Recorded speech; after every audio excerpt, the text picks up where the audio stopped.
Ayo, siapa di antara kalian yang suka makan Indomie? Nah, kebetulan nih, hari ini gue akan ngebahas salah satu saham yaitu ICBP. Nah, ICBP ini salah satu produknya adalah Indomie. Kira-kira seperti apa sih ICBP ini? Bagus atau enggak? Temukan jawabannya setelah yang satu ini.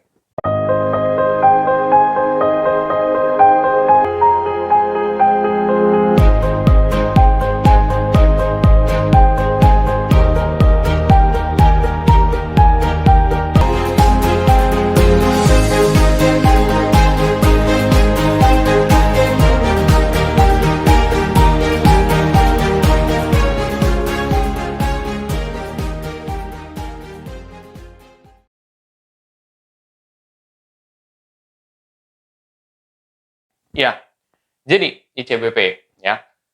Mungkin kalian yang seperti tadi gue bilang, mungkin masak Indomie, mungkin kalian makan pop mie, atau mungkin kalau untuk yang ibu hamil itu Promina gitu. Terus juga Indomilk ya kan, susu susu Indomilk itu merupakan produk-produk dari ICBP. Sebenarnya itu masih banyak lagi. Nah, berarti kan mungkin disadari ataupun tidak, sebenarnya kita banyak menggunakan produk dari Indofood ini. Artinya, brand image dari ICBP ini udah bagus gitu loh, produk-produknya udah bagus gitu. Artinya, in long term ini udah ya kemungkinan besar tuh bagus gitu loh, karena brand image-nya lekat banget di masyarakat. Contoh kayak BCA, siapa sih yang nggak tahu BCA gitu kan? Banyak orang yang tahu BCA gitu loh. Ya jadi brand image-nya udah kuat banget gitu loh di sini. Jadi kalau untuk brand image ICBP ini udah unggul gitu. Dan sebenarnya juga banyak kok produk-produk ICBP yang mungkin kalian pakai, Cheetos ya kan, Doritos. Nah, itu produk dari ICBP juga. Nah, dan banyak lagi. Dan itu kan sempat juga menjadi pemberitaan ya. Cuman gue nggak mau ngebahas saat ini untuk itu, tapi ya itu produk-produk dari mereka. Tuh. Oke, yang kedua, biasanya gue ngelihat dari laporan keuangannya. Kira-kira laporan keuangannya tuh kayak gimana sih? ICBP bagus nggak sih menurut pendapat gue? Nah, kalau menurut pendapat gue, kalau laporan keuangan kita lihat dari return on equity, ya biasanya gue ngelihat dari return on equity. Return on equity itu adalah eh, menandakan seberapa efisien si perusahaan ini dalam mengelola modalnya, ya. Semakin tinggi jumlahnya berarti semakin efisien. Nah, di sini jumlahnya untuk saat ini, data saat ini adalah 19,6%. Which is, menurut pendapat gue, ini sudah sangat bagus. Kenapa udah sangat bagus? Bagaimana gue bisa menilai itu bagus atau tidak? Nah, gue menilai ini udah sangat bagus ketika gue compare dengan beberapa kompetitor di industri yang sama. Ya. Dan ketika dilihat, oh ternyata ini udah sangat bagus nih. Tapi kalau mau dibilang di satu industri ini ada yang paling bagus lagi nggak? Ada, gitu. Kalau nggak salah, rokok, ya. Tapi, ya itu. Tapi kalau yang sejenis-sejenis kayak gini, dia udah salah satu yang tertinggi, gitu loh. Jadi dari segi pengelolaan permodalan, di sini kan satu udah plus. Terus juga angkanya udah salah satu yang tertinggi. Jadi menurut gue bagus, gitu loh. Untuk dari segi return on equity-nya. Lalu kalau gue lihat daripada return on asset. Return on asset itu adalah seberapa efisien sih perusahaan ini menggunakan asetnya gitu. Seberapa efisien nih? Ternyata dia cukup efisien. Tandanya adalah dia positif, yaitu sekitar 5,2% berdasarkan data saat ini. Nah, kalau misalkan kita compare dengan beberapa kompetitor di industri yang sama, ternyata dia termasuk golongan yang sedang bahkan ke bawah gitu. Tapi dia udah masih cukup oke karena ada yang lebih buruk lagi gitu loh. Ada yang lebih kurang lagi dibandingkan 5,2% ini gitu. Tapi udah cukup oke sih. Menimbang juga dari return on equity-nya juga bagus gitu. Berarti dia secara pengelolaan aset pun itu bagus. Tuh. Lalu gue lihat dari aspek lain seperti earning per share. Gue juga ngelihat tuh, kalau gue mau invest saham, gue tuh ngelihat EPS-nya. Biasanya EPS yang gede itu pertandanya bagus, ya. Itu salah satu aspek aja. Nah, earning per share itu adalah pendapatan yang kita dapat dari per lembar sahamnya. Berarti kalau semakin tinggi, itu semakin bagus. Benar? Ya.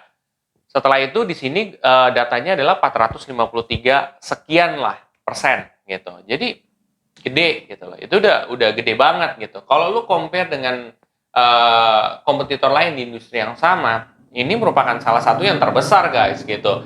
Kalau yang lain ada yang ratusan juga tapi nggak segede gini gitu. Nah kalau misalkan ada juga yang puluhan juga gitu. Banyakan yang puluhan sih. Tapi ini udah sangat bagus. Itu dari segi earning per share. Lalu kalau misalkan gue lihat dari debt to equity ratio. Nah ini crucial guys. Kenapa crucial? Karena kalau misalkan dia punya utang gede, pasti challenge-nya adalah ngebayarnya gimana, asetnya gimana, ya. Makanya kita pengen tahu dulu nih, kira-kira debt to equity ratio-nya gimana. Oke, debt to equity ratio-nya di sini adalah 202%. Gede banget gitu loh. Bahkan kalau lo lihat di aplikasi Ajaib, perkembangan DER-nya per kuartal itu, untuk kuartal terakhir, itu naiknya signifikan banget. Dari berapa puluh persen hingga 200-an persen. Berarti ini memang di kuartal 3 menggunakan elemen utang tuh gede gitu loh. Tapi ya, debt to equity ratio boleh gede. Tapi pertanyaannya, asetnya itu lebih gede lagi nggak sih dibandingkan hutangnya gitu. Nah, di sini biasanya gue ngelihat dari current ratio. Nah, current ratio itu gampangnya adalah perusahaan ini mampu nggak sih untuk membayar utang itu. Jadi istilahnya asetnya dia lebih gede nggak sih dibandingkan utangnya dia. Nah, ternyata di sini itu asetnya lebih gede gitu, yaitu 225,8% kalau berdasarkan aplikasi Ajaib kayak gitu. Ya, jadi ini berarti kalau lo lihat di aplikasi Stockbit paling itu 2, sekian gitu kan. Kalau udah 2, sekian atau udah 200-an persen atau di atas 100%, itu biasanya udah bagus. Kenapa udah bagus? Berarti kemampuan asetnya untuk mengcover liabilities-nya dia tuh gede gitu. Artinya kalau misalkan dia punya utang gede, ternyata dia bisa untuk nge-cover itu, ya nggak apa-apa gitu. Itu dari segi current ratio. Lalu, kalau misalkan lo di aplikasi Ajaib untuk saat ini ya, ini nggak berlaku untuk besok-besok atau minggu depan ya, ini cuman sekilas. Technical, ya kan? Kalau di situ ada technical. Di sini 71% suruh jual. Kalau lo invest dalam jangka waktu menengah gitu. Kalau lo invest dalam jangka waktu menengah, itu lo mendingan jual menurut data dari Ajaib ini, technical gitu. Ya, jadi kalau lu emang bukan tipikal orang yang mau invest dalam jangka panjang, ya mendingan lu bolehlah ikut saran mereka dengan cara menjual. Tapi kalau lu investor dalam jangka panjang, menurut pendapat gua, ya nanti-nanti aja lah lu jual gitu. Itu sih pendapat gue. Lalu, kalau dari segi bagi dividen, dia bagi dividennya 1 tahun sekali. Tapi, ya, walaupun dia nggak dua kali dalam setahun, nominal yang dia beri untuk sekali dividennya itu lumayan gede loh, gitu. Lo misalkan compare ada juga nih, kalau nggak salah, gue tau salah nyebut sih, saham yang sejenis juga di industri yang sama, dia bagi dividen 2 kali, tapi nominalnya nggak sebesar ICBP bagi dividen. Tuh ya. Jadi ini triknya, bahwa kalian harus lihat juga nih jumlah dividen yang dibagiin itu berapa. Gitu. Di sini udah lumayan loh pembagian dividennya. Karena jelas sih, gue nggak kaget kenapa dividennya dia bagi lumayan. Karena secara price ya, price performance atau kira-kira kinerja harganya, itu di sini ICBP nggak terlalu yang bagus. Kalau misalkan kita lihat jangka waktu berapa tahun, 3 tahun, itu enggak. 5 tahun mungkin untung tipis sekali. Kalau misalkan lu 10 tahun baru dapat hasilnya. Berdasarkan data historical ya, untuk 10 tahun terakhir berdasarkan data hari ini, itu keuntungannya bisa ratusan persen gitu. Nah, kalau misalkan lu invest dalam 10 tahun lalu ya, kita nggak tahu 10 tahun ke depan akan jadi seperti apa. Cuma seenggaknya kalian bisa punya acuan nih, oh berarti kalau 10 tahun baru bisa dapat segini nih gitu. Kemungkinan dapat segini nih.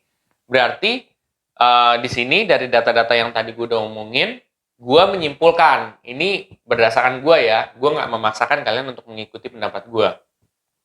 Nih, saham-saham ICBP ini menurut pendapat gue, bagusan tuh kalau misalkan kalian invest dalam jangka waktu yang sangat panjang, 10 tahun mungkin. Karena berdasarkan data kan 10 tahun baru naik ratusan persen gitu. Nah, lu bayangin aja kalau misalkan lu udah mendidik dari sekarang, cicil beli satu lot per bulan, atau mungkin setahun kalau lo nggak mampu mungkin 3 lot gitu kan. Lo beli CBP atau 2 lot gitu kan. Nggak masalah. Nanti pas 10 tahun lo mungkin baru dapat hasilnya gitu.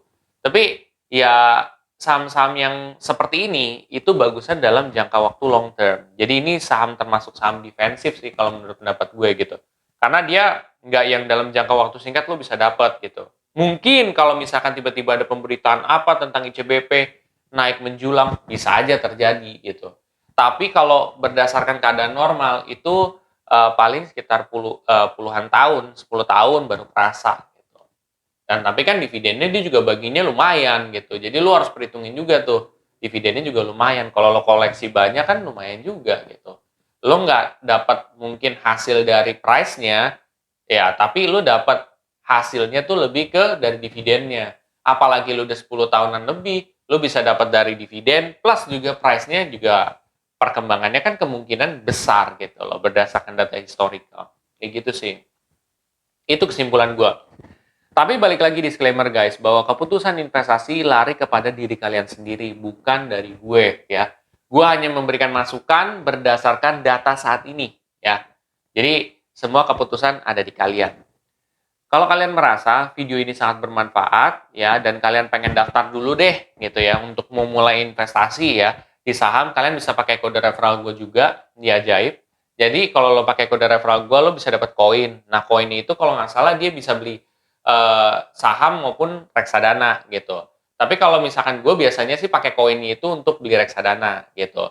Dan kalau misalkan lo dapat koin itu kan lumayan 10.000 dapat reksadana. Lo awal daftar, lo mau invest saham, terus lo udah dapat apa namanya reksadana gratis gitu kan. Lumayan gitu. Dan itu bisa berkembang kan. Ya kalau menurut gue nggak apa-apa. Terserah, tapi itu optional buat kalian. Kalian bisa pakai kode referral gue. Oke, kalau kalian merasa video ini sangat bermanfaat, kalian bisa share aja ke teman-teman kalian yang lain. Dan jangan lupa untuk subscribe, like, dan komen di video gue. Sampai jumpa di video gue selanjutnya. Terima kasih.